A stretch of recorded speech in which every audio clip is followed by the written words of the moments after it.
Vamos a hablar hoy nuevamente del caso Tío Fernández Lima, y es que ha hablado en televisión la antropóloga forense que desveló el misterio de los huesos del jardín de Coglan, o develó, como decís en Argentina.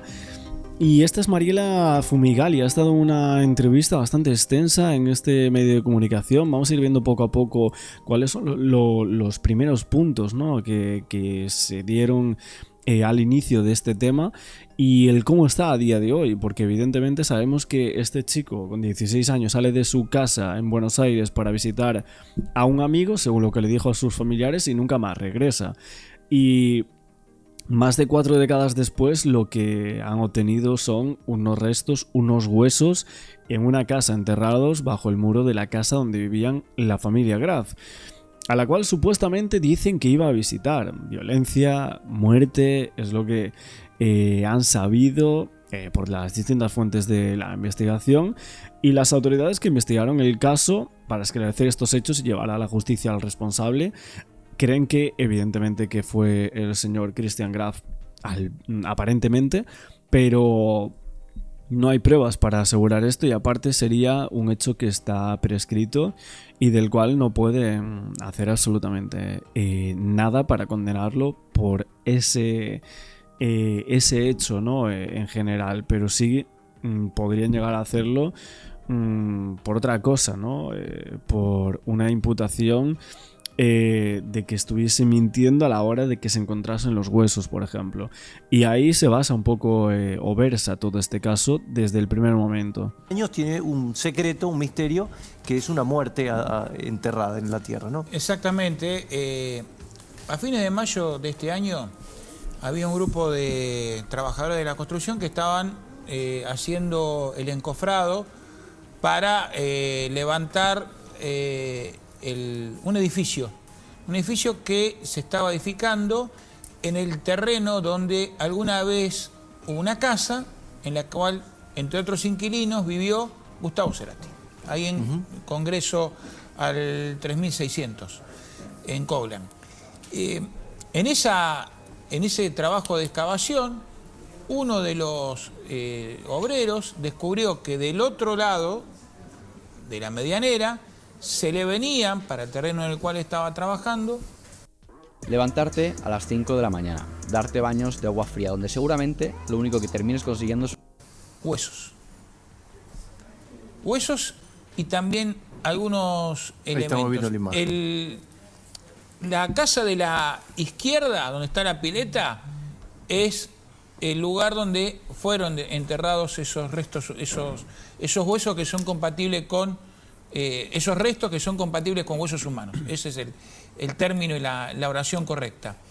¿Qué hicieron los obreros? Llamaron a la policía, llamaron a científica también, y ahí derivan el caso en el equipo argentino de antropología forense. Cuya directora es Mariela Fumigali, que está acá con nosotros. Gracias por venir. Muchas gracias por la invitación. Buenos días Directora a todos. programática para la Argentina. Para Argentina, ese es el cargo. Supongo que fue un trabajo muy difícil, porque esto... A ver, obviamente se está terminando el año, estamos casi... Bueno, hoy es Nochebuena, ¿no?, cuando estoy aquí justo en este directo, seguramente. Y la verdad, es una de las noticias del año en Argentina, ¿no?, el tema del descubrimiento de unos huesos al lado de la casa de donde vivía Gustavo Cerati. Luego, que era un niño desaparecido, etcétera. Todo lo que ha supuesto este caso en Argentina para los medios, y también en otros países como en Argentina, en Brasil, perdón. Y España, nosotros que lo hemos tratado, pues ha sido un caso que ha supuesto una importancia, ¿no? No sé si, cómo es el tema de los huesos enterrados durante tanto tiempo, ¿en qué estado? 41 años. 41 años, exactamente. Bueno, una vez develada la identidad de esos restos, que justamente esa fue parte de nuestra labor, se corroboró que esos restos pertenecían a una persona desaparecida en el año 1984. Entonces, estamos hablando... O sea, es un trabajo, pero uno encuentra los huesos y fácilmente se detecta... No, para nada, para nada. En este ¿Cómo caso, se hace? en este caso en particular, a nosotros nos convoca la Fiscalía número 61 de la Ciudad Autónoma de Buenos Aires, a cargo del doctor Martín López Perrando, quien tiene intervención a partir de la aparición fortuita de estos restos. Yo quiero resaltar que la posibilidad de haber arribado una identidad de estos restos tuvo que ver con una labor mancomunada de muchos actores que realmente hicieron lo que correspondía. Los obreros que encontraron los restos... los obreros se encuentran y dicen, estos son huesos humanos. No, los obreros dicen, encontramos huesos. Exacto. Encontramos restos. Después viene científica de la policía de la ciudad y dice, son restos humanos. Okay. Son huesos humanos. Entonces, ¿qué hace? El fiscal que estaba de turno era Martín López Perrando. Pide colaboración porque no se puede... A ver, son huesos humanos, pero ¿de quién son? ¿De qué época? ¿Efectivamente corresponden a alguien que fue desaparecido? ¿Alguien echó de menos a esta persona? Y ahí es donde interviene ella. ¿Y cuánto tiempo se tarda en determinar todo lo que está diciendo los interrogantes? Mira, nosotros en un principio nos convocan porque se supuso que esos restos tenían que ver con algún delito de lesa humanidad, con restos de personas desaparecidas durante la última dictadura. Nosotros hasta que arribamos al lugar no tenemos ni idea, vamos descontextualizados. Entonces lo que hicimos a solicitud de la Fiscalía fue hacer una segunda intervención en el terreno. Recordemos que la primera fue hecha por la División Criminalística de Policía Federal de la ciudad. Entonces, nosotros intervenimos para hacer una segunda recuperación y una interpretación de ese contexto. ¿Sacan los huesos o quedan ahí en el lugar? En una primera instancia la policía retiró los sacó algunos de esos restos, pero también las condiciones en las que hicieron un muy buen trabajo, pero las condiciones fueron dificultosas porque era de noche, porque las condiciones de visibilidad dificultaban una recuperación completa de esa osamenta. Entonces nosotros vamos a una segunda instancia de recuperación y hay la interpretación de la escena. La totalidad de esos restos óseos, así como también la evidencia asociada, que es la evidencia no biológica, algunos... A ver, y es verdad que otra de las cosas que me comentabais es que en algunos vídeos que se han subido en estas últimas semanas, supuestamente se dice que Diego no quiso continuar experimentando sexualmente con una persona que al parecer dicen que sería el propio Graf y que ahí se produce la muerte, cuando él no quiere seguir experimentando sexualmente. Esto se ha dicho en alguno de los vídeos, me parece tremendo porque evidentemente no hay nada para asegurar esto, pero supongo que hablarán de hipótesis, ¿no? Artefactos, textiles o evidencia asociada que a nosotros nos va a ser de mucha utilidad para poder identificar. El reloj calculadora. Exactamente. Todos esos elementos contextuales asociados... Exactamente, asociados a esos huesos, nos van a dar a nosotros información para poder establecer que una hipótesis de identidad de a quién pueden pertenecer. Perdóname la ignorancia en este caso. ¿Los huesos están conformados como una persona humana enterrada o estaban todos desordenados? Exactamente, los restos estaban desarticulados justamente por la accionar de los obreros que estaban actuando en el terreno. Entonces no fue una cuestión intencional, simplemente ellos estaban trabajando, removiendo la tierra. Removiendo tierra, y en ese contexto los huesos es que se desmoronan. Entonces lo que nosotros ahí que perdemos, que es información muy importante, el contexto original. Claro, cómo estaban enterrados, cómo estaban articulados, cómo estaban dispuestos estos elementos asociados, el reloj, el cospel, la indumentaria que esos restos tenían. Entonces perdemos un poco ese contexto. En tanto tiempo los huesos quedan completamente desarmados, ¿no? Quedan desarticulados, es decir, se pierde la articulación natural y el tejido blando y conectivo entre un hueso y otro. Entonces lo que nosotros recuperamos son elementos óseos aislados. Ahora, toda esa evidencia se traslada al laboratorio. Claro. Esto para responder a tu pregunta. Y ahí empieza una segunda instancia, que es la elaboración de un perfil biológico. Es toda la información que esos huesos nos van a aportar para poder nosotros establecer un perfil de a quién pueden corresponder. Bueno, y fíjate que hace nada apareció una noticia, creo que había sido en La Plata también, en Argentina, que encontraron ahí unos huesos humanos en el patio de una vivienda. Y fue el propio inquilino de la casa. Esto es una noticia de hace un par de días o hace 3, si no me equivoco. Y había ahí un cráneo y varios restos óseos más. Y dice que mientras cortaba allí el pasto, mientras cortaba la hierba de su casa en el patio, literalmente encontró allí unos huesos, ¿no? Mira, creo que tengo la foto por aquí, de hecho. A ver si os la puedo mostrar. Esta es la fotografía que os digo, que salió en los medios de comunicación.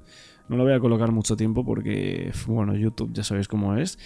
Y dice que fue un vecino de la localidad de Los Hornos, hablando ya de cosas evidentemente muy llamativas, ¿no? O sea, en 2 ocasiones este año se han encontrado huesos en una casa de forma espontánea, ¿no? De casualidad. Y un hallazgo que luego llamaron también al 911, o sea, otro caso muy similar al de Diego Fernández Lima, ¿no? Lo del cráneo humano no sale en la fotografía, pero bueno, sí que lo comentaron.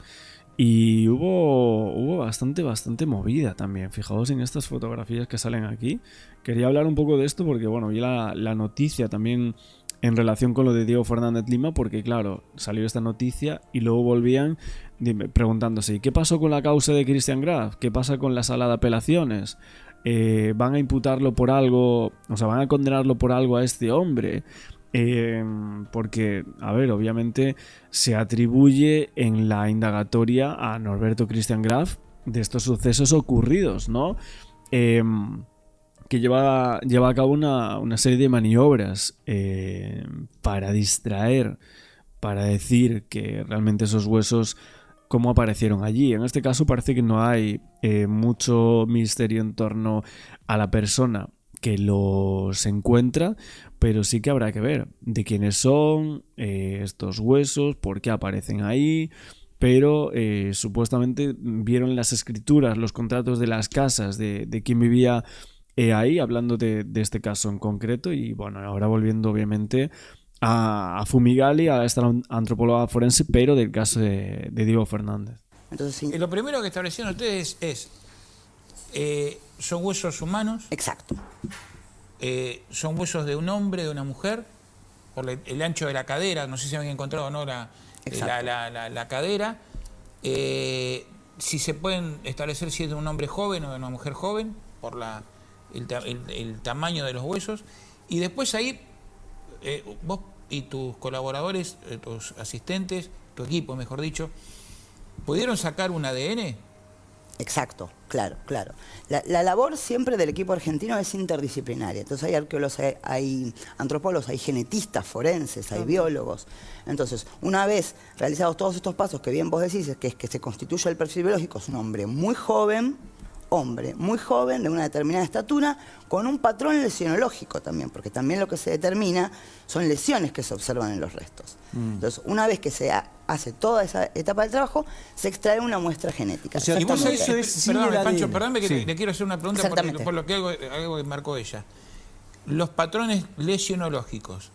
¿Vos fuiste la que descubrió que en una de las costillas tenía la marca de una lesión que sería compatible con una puñalada? El equipo que intervino en el caso, la directora del laboratorio antropológico del EAF, exactamente. Nosotros siempre el caso lo evaluamos entre distintos profesionales. La directora del laboratorio antropológico es quien descubre y describe, porque nosotros no hacemos dictamen de modo y causa de muerte, sino solo una descripción de las lesiones que se ven a nivel óseo. Entonces nosotros podemos decir, este cuerpo fue sometido o tiene signos de violencia. Pero después quien determina de qué esa persona falleció es el médico forense. Claro. Y, vos, descripción. y la directora, tu colega, describió que esa marca que tenía en una de las, creo que era la cuarta costilla, era compatible con una... Con una lesión cortopunzante. Que puede ser de cualquier cosa. Que puede ser, en general, suponemos, un arma blanca. Un arma blanca, sí. Vamos a recordar por qué está Mariela con nosotros. Inauguramos una sección, Los Argentinos del Año, que fueron noticia en 2025, y ella tuvo una destacada labor en el hallazgo del caso este misterioso de la casa de Coblan, donde encontraron una persona enterrada hacía 41 años, nada menos. Y bueno, está contando cómo es el proceso para llegar a eso. Una vez que se determina, vos dijiste, joven, hombre, con una herida, después se extrae la muestra de ADN, que es un pedacito de hueso, ¿eso? Exactamente. Primero es la información que se aporta. El segundo paso es la extracción de una muestra genética, que se extrae en general un segmento de huesos largos y piezas dentales. Siempre es en función de cuán completo es ese esqueleto con el que estemos trabajando. En este caso, por suerte, sí hubo posibilidad de extraer 2 muestras. Ahora, ahí tenemos una muestra que se envía al laboratorio genético, que el EAF lo tiene en la ciudad de Córdoba. Ahora, esa muestra por sí sola no nos permite arribar a una identificación. ¿Por qué? Porque identificar es Tenés que macharla comparar. con algo. Entonces, Obvio, claro. Tiene que haber ¿con un quién lo banco comparamos? O sea, ¿a quién puede pertenecer esa muestra? Y en este sentido fue fundamental también el rol de los medios de comunicación. ¿Por qué? ¿Por qué? Porque la difusión de la información, a medida que la información se iba también afinando, ¿no? Porque primero sabíamos que habían aparecido restos, después sabíamos que podían pertenecer a un hombre. Cuando hubo información certera, Claro, es que realmente los medios de comunicación jugaron aquí un papel muy importante a la hora de determinar quiénes eran, porque si no llegan a haberlo escuchado por los medios, aquel familiar que luego se lo dice al otro, al hermano, etcétera, hemos visto estos objetos, ¿no? El tema de los objetos creo que fue algo muy clave también ahí. transmitida de manera sistemática por los medios de comunicación, esa familia Los que que estaba estaban buscando un a- adolescente desaparecido Se hace acercó. 41 años atrás, se contacta con la fiscalía y con el equipo argentino. Mirá vos. ¿Por qué es que se extrae desde una pieza grande el ADN? ¿Porque es más fidedigno? De los más de 200 huesos que constituyen un esqueleto humano, Sí. las piezas donde el ADN está mejor representado son en general huesos largos y piezas dentales. ¿Por qué? Porque tienen mayor cantidad de tejido cortical, que es el tejido duro de los restos óseos de donde hay más posibilidades de vos. traer ADN. Siempre estamos pensando de casos de extracción de ADN, son casos complejos, son casos de antigua data. Estamos No, hablando, claro, que no hay tejido pasaron blando, 40 años, no hay Claro. tejido blando, restos degradados, restos fragmentados. Entonces la posibilidad de extraer ADN implica un procesamiento con mucha mayor Y una complejidad. vez que tenés la muestra, ¿cómo haces para la identificación? ¿O cómo, en realidad no lo harán ustedes, lo hará algún perito? ¿O cómo funciona? No, en este caso sí lo hicimos nosotros. Ah, bien. Porque nosotros hicimos el cotejo genético, o sea, hicimos la extracción de la información genética concentrada en ese hueso y la extracción de la información genética concentrada en la muestra de sangre entregada por la mamá del fallecido. Bien. Entonces, esa muestra hemática se compara con esa muestra ósea y ahí lo que se genera es un match. Y hubo, claro, y Y ahí ese match Entre fue madre e superior, hijo. exactamente, fue superior al 99,99%. Entonces, ¿Y qué, eso, qué pensaste en ese momento? ¿Qué sentiste? y para nosotros estamos acostumbrados a trabajar en casos de antigua data, pero muy complejos, donde una identificación en tan poco tiempo, piensen que desde que los restos aparecen a finales de mayo hasta finales de julio, que se produce la identificación, son 2 meses. O sea, para nosotros fue muy sorprendente. O sea, había pasado tanto tiempo, a mí me parecía que no había pasado tanto, ¿eh? Porque desde que conocemos el caso Diego Fernández Lima fue a partir de mediados de julio hasta el día de hoy. Pues fíjate, ¿eh? O sea, yo recuerdo ver la noticia de los huesos en la casa de Cerati y todo eso.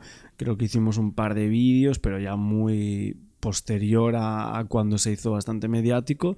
Y cuando ya se supo de quiénes eran los huesos y ya estaba montada un poco la historia, es ahí cuando entramos nosotros, ¿no? Pero no sabía que había pasado tanto tiempo, ¿eh? La rapidez con la que esa identificación se concretó. Pero también el caso presentaba particularidades muy concretas. Era un adolescente desaparecido en la ciudad de Buenos Aires. Entonces había muchas posibilidades Una de que historia, una familia. esté buscando, ¿Alguien lo echara de menos? alguien lo iba a echar de menos. ¿Tuviste contacto con la familia o no? Sí, a nosotros nos tocó, a mí y a otro compañero nos tocó ir a ser parte de la notificación. Ah, ¿estabas en ese momento? Claro, de la identificación de los ¿Podés restos de Diego contarnos algo de Fernández. eso? ¿Cómo fue? Siempre una instancia de notificación es compleja, es emocionalmente compleja para los dolientes. O sea, imagínense que esa familia estuvo 41 años sin saber qué le ¿Dónde pasó estaba? a su Brutal, ser la verdad. querido. Si vivía. Si vivía. O sea, una mamá que lo esperó hasta el día en que nosotros llegamos a darle esa noticia. Entonces, por un lado es una noticia triste, pero por el otro lado también es una certeza. Es O sea, una liberación. saber ¿no? que Diego no es que no quiso. Claro, es una revelación muy importante que por fin cerraba años de no saber absolutamente nada. O sea, 0% de lo que había pasado con este chico. Ahora sabemos, bueno, pues un porcentaje mínimo de la verdad de este caso, seguramente, pero por lo que vemos, apareció en esa casa, cómo fueron los restos, a dónde él fue. tenemos más o menos la historia montada. Lo que pasa es que faltan muchas piezas, claro. Volver a su casa, sino que no pudo volver, porque algo le pasó. ¿Y qué le pasó? Es algo que ahora tendrá que seguir investigando la justicia. Claro, ellos hicieron su trabajo. La verdad es que muy buena entrevista lo que aquí comenta esta antropóloga forense, brutal, sinceramente. El cómo dio la noticia, el cómo encontraron esos huesos, cómo se hizo el match. La verdad es que muy interesante toda esta charla que dio aquí en este programa de televisión. Nosotros más centrándonos en hipótesis, en lo que pudo pasar, en entrevistas del hermano, en lo que dijo uno y el otro. Y es que todo el caso está muy comprometido. El otro día veíamos lo de Google Maps, ¿no? Que la familia Graf había, al parecer, me dijisteis que con pagar un porcentaje que no era tan elevado como se cree, que podías borrar tu casa de Google Maps. Esto era algo que no sabía, sinceramente, pero parece que es lo que sucedió ahí, lo que hicieron, y la casa de los Graf, donde ocurre este crimen, ya no aparece en Google Maps. Supuestamente, o en realidad no supuestamente, ya la justicia había declarado el fin de la causa, la prescripción. Estaba a un costado Christian Graf, el señalado, quien había sido compañero de colegio.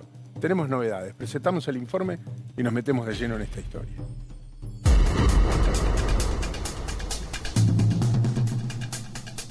Y Gabriel Prosperi tiene en exclusiva una entrevista por primera vez con alguien de la familia de este chico que murió hace 40 años y que nunca tuvo justicia. Lo que me contó la fiscalía, que siempre estuvo esa casa, que siempre vio esa gente, esa familia. Siempre en la casa, entonces. Claro, no un siempre terreno la misma baldío. mujer. Una Sí. mujer que tiene cerca 90 de y pico, ¿no? 90 años. La dueña vive. Que vivió entonces. Claro. La dueña vive.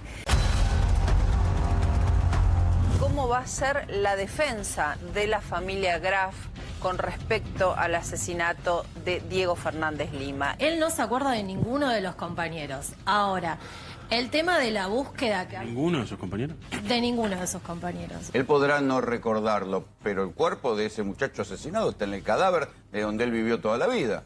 Y fue la familia Graf directamente que llamó a la policía. La hermana, ¿no? La hermana, seguro. Desde la hermana dio la orden de que llamen a llamó la hermana, Sí. hay un abismo. El pobre muchacho, alguien lo enterró ahí y bueno, se dio a la luz ahora por la obra. El límite entre una casa y la otra, entre lo que es hoy la obra y la de los Graf, se fue corriendo, le fue ganando terreno la otra casa a la de los Graf. Pero el cuerpo siempre estuvo del lado de los Graf. Nunca estuvo ni siquiera debajo de la pared. O sea, había un farol, eso quiere decir que la tierra fue removida en estos 40 años, al haber un farol arriba del cuerpo. Sí, y el farol estaba como 20 centímetros del cuerpo. El que me conoce realmente sabe quién soy y que cuando se esclarezca va a estar todo genial. No es lo mismo esperar 41 años que suene un teléfono para saber dónde está el hijo que la situación de los Graf. No es lo mismo, para nada. Sacando que está todo prescripto, todo, la idea es saber quién, cómo y por qué. Lo que vamos a escuchar ahora es a Christian Graf, quien hoy recibió la noticia de su sobreseimiento. La verdad, mucho más tranquilo. Obviamente yo no soy culpable de nada. Ustedes saben que todo lo que yo soy. Y bueno, por eso el juez dictó sobreseimiento.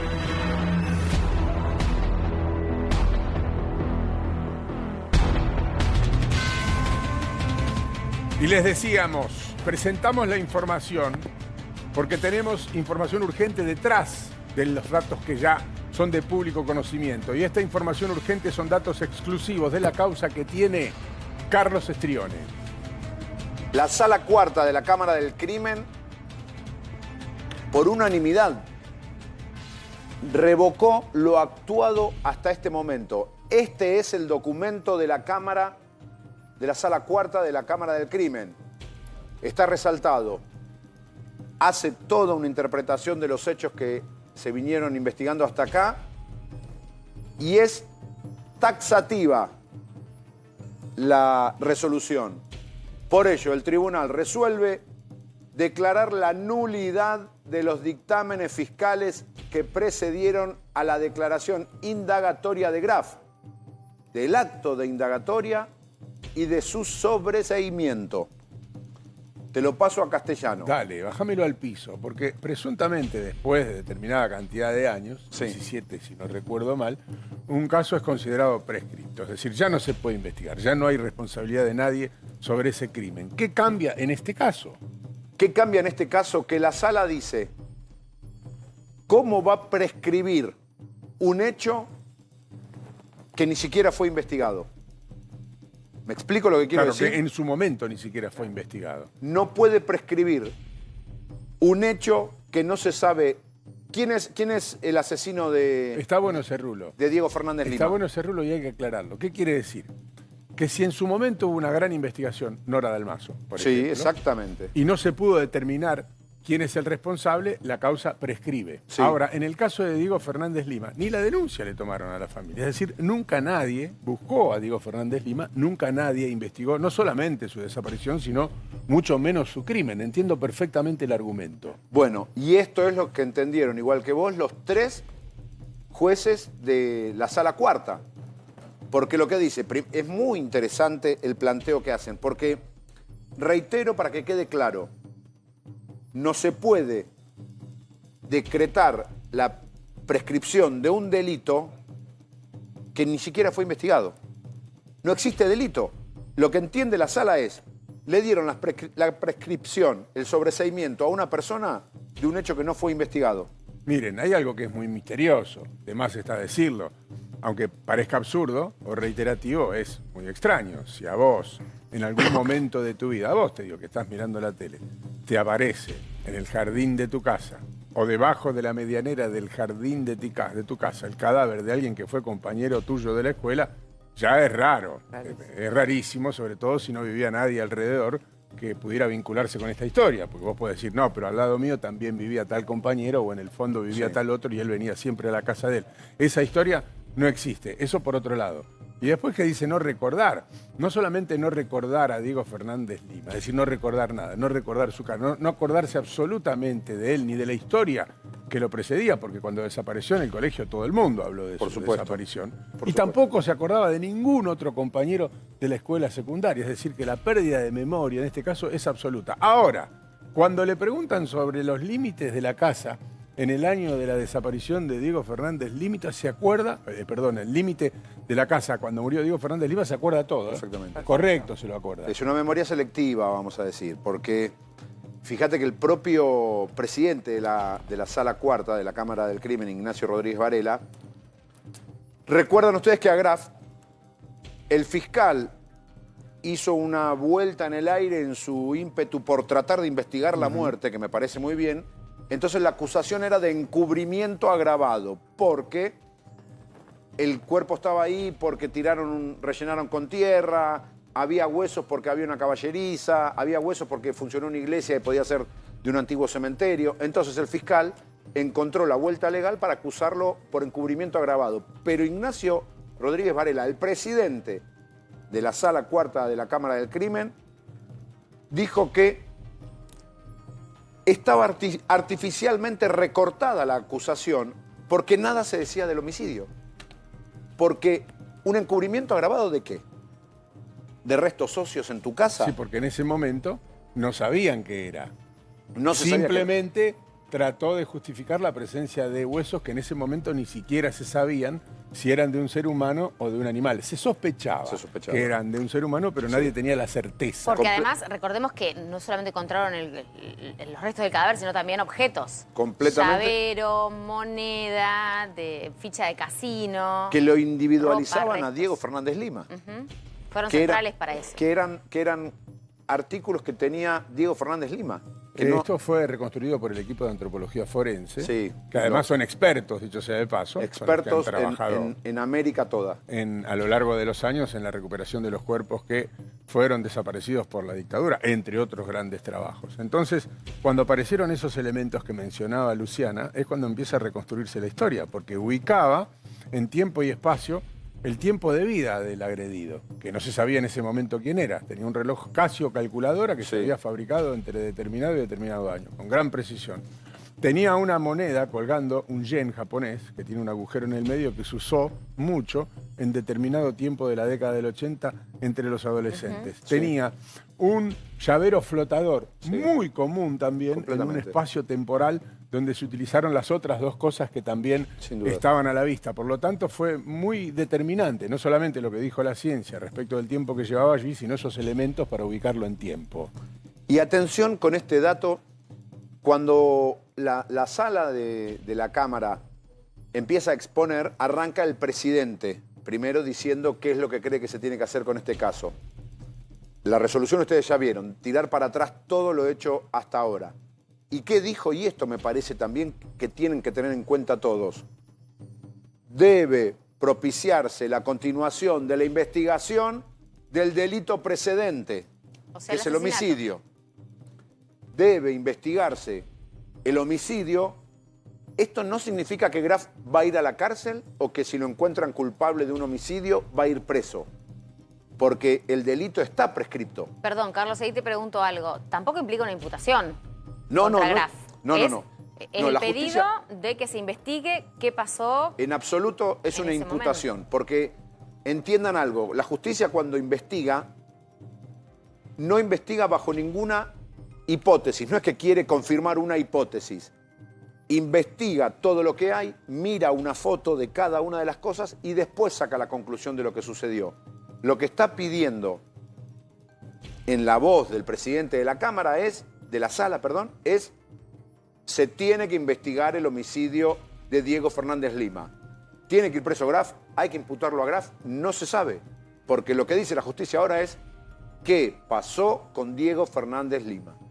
Y hacia allí los fiscales van a tener que ir para tratar de determinar cómo murió, quién lo mató. Ya sabemos que fue asesinado, ¿no? Porque las pericias que se hicieron determinaron... Suponen, sí. Se supone que tenía varias heridas cortopunzantes.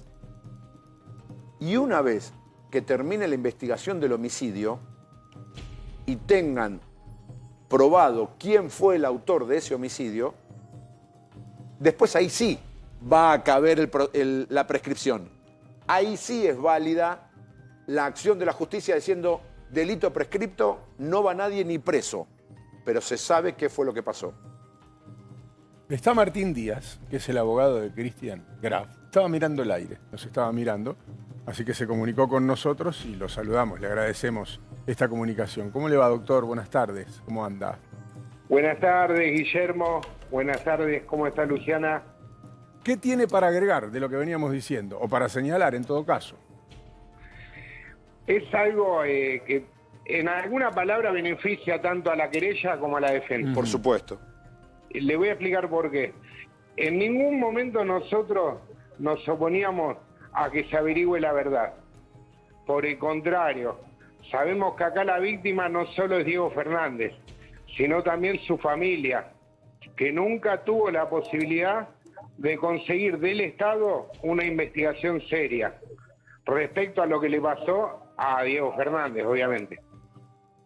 Sí, en su momento nosotros señalábamos recién que el argumento es que no hubo investigación. No es igual que otros casos que fueron de público conocimiento donde se agotaron todas las instancias de la investigación y no se arribó a ningún resultado. En este caso no hubo investigación en su momento y el hecho de su aparición fue fortuito y de hecho no se lo vinculaba con ningún caso de aquellos tiempos por la sencilla razón de que no había sido debidamente investigado y que no estaba debidamente documentado.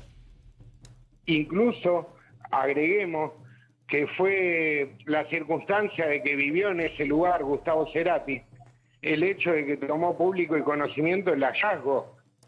Porque posiblemente si no hubiera sido una casa habitada por alguien famoso, tal vez ni siquiera tomaba público conocimiento de este hallazgo y terminaba ni siquiera en un expediente, en nada. Sí, no se enteraban. Dicho sea de paso, fue sepultado en estas horas, Diego Fernández Lima. Finalmente su familia tiene un lugar donde ir a rendirle homenaje. Ahora, ¿qué significa? Ya recién Carlos fue muy directo y muy concreto en términos jurídicos. ¿Qué significa respecto de la situación de su cliente? ¿Esto lo lleva a un lugar donde va a ser investigado también como todo el mundo o sencillamente significa eso, que se va a investigar? Claro, que se va a investigar es algo que nosotros solicitamos desde el inicio. Una de las primeras entrevistas que nos hacen a mí, a la doctora Nixipor, yo dije, ¿hay sospechosos? Sí, todos los compañeros del N36, todas las personas que asistían con él al fútbol, al club excursionista, su grupo de amigos, las personas que lo rodeaban a Diego o que estuvieron con él ese día, y principalmente la última persona que la vio con vida, en la esquina de Monroy y Nahón. Un joven que dice desde el colectivo haberlo visto y saludarlo, gritarle lo asquito.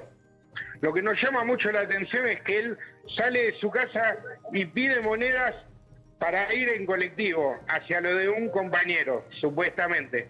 Ahora esas monedas, cuando revisa el equipo de antropología forense, nunca las hallaron. Entonces nosotros entendemos que el colectivo él lo llega a tomar. Y si se baja en Monroy y Nahón, se bajó con este muchacho. Y fue con este muchacho con el cual llega hasta el predio. Creemos en nuestra hipótesis. Doctor Díaz, Carlos Esterione lo saluda. Preguntarle si nos puede explicar qué significa que la Cámara haya dicho que se tiene que investigar el delito precedente, que hay que saber, me gustaría que nos explique esto, ¿qué significa si existieron causales interruptivas de la acción penal? Buenas tardes, Carlos. Las acciones interruptivas de lo que puede ser la acción penal se dan, por ejemplo, en un citado de indagatoria, se dan, por ejemplo, en lo que viene a ser diferentes aspectos procesales. Pero en lo que es a la primera parte de la pregunta, investigar el delito precedente, significa investigar lo que pasó el 26 de julio de 1984.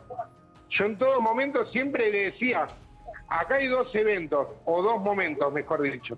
Un momento que es cuando Diego Fernández no vuelve a su casa. Esa misma tarde que tenía que volver, retornar a su hogar, que su mamá lo estaba esperando, mirando a la ventana, nunca volvió. Lo que entendemos es que el homicidio de Diego Fernández se comete el 26 de julio de 1984. Y hay un segundo momento que es el hallazgo fortuito por parte de un obrero en una obra, en una zona medianera entre dos propiedades, de los restos óseos. En ese momento no se sabía, pero después, a posteriori, se supo con un análisis de ADN, pertenecían a Diego Fernández. Sí, que es el compañero de Graf, que no lo recuerda, ¿no? Y usted... fue compañero en el año 83, no en el año 84. Sí. Sí, compartían el mismo colegio, pero no el mismo claustro, Sí. no el mismo aula. Y usted cuando dice son sospechosos todos los compañeros, ¿qué quiere decir, doctor? Lo que quiero decir es que se abre el abanico y se abren las posibilidades de empezar a investigar a otros sujetos. Por ejemplo, alguno que salió en creo que en los medios, de apellido Farías, también se mencionó algún evento con él. Sí.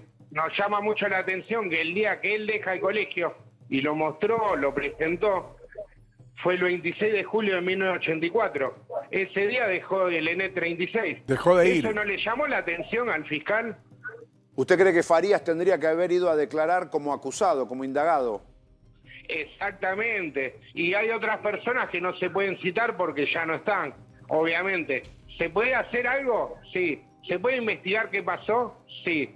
¿Hay mucho para hacer? Sí, hay cosas para hacer. Ahora, doctor, ¿ustedes van a hacer tienen la potestad de hacer algún tipo de pedido respecto de esto? ¿De quién El más? primer pedido que vamos a hacer, y que ya lo reiteramos porque lo habíamos hecho antes, fue solicitar al juez que la investigación de ahora en más la lleve el juez, que cese la delegación en el agente fiscal. ¿Por qué? Y obviamente por la ineficacia, por la incompetencia. Hizo un primer dictamen, se lo rebotaron. Hizo un segundo citación y ahora es la sala la que dice tanto el primer dictamen como el segundo son declarados nulos. Usted por ahí va a decir, y está bien porque es abogado, que no es tan determinante. Por ahí lo más complejo de esta historia puede ser, todo lo que usted dice, incluso deberían todos ser llamados a declarar y contar qué se acuerdan y con quién se vinculaba y todo eso, sin ninguna duda, es importante para esta causa que se viene. Ahora, el gran tema es por qué estaba ahí, digamos, por qué tenés un cadáver. No sé si en el jardín, porque él dice no es en mi jardín, es al lado, es pegado, pero ¿cómo es que aparece un cadáver en el jardín de tu casa 40 años después y no tenés nada para explicar? Es fácil, esto es así. Llegó hasta ese lugar acompañado de alguien, de su extrema confianza. No ingresa a ese lugar por la casa de los Graf. Tenemos entendido que ingresa por un predio, por una arboleda que había sobre la calle Nahón. Entonces, si en la casa de los Graf esa tarde no había nadie y esta persona, el homicida o los homicidas, lo sabían, tuvieron la disposición del tiempo, el modo y las circunstancias para llevar a cabo el crimen, hacer el pozo, esta fosa precaria, enterrarlo ahí a Fernández, a Diego Fernández, taparlo, y nadie supo nada, porque el único que lo podía saber era el que cometió el hecho, o los que cometieron el hecho. Seguramente ahora empezará una etapa nueva. Doctor, gracias por haberse comunicado. Le mandamos un abrazo. Un abrazo.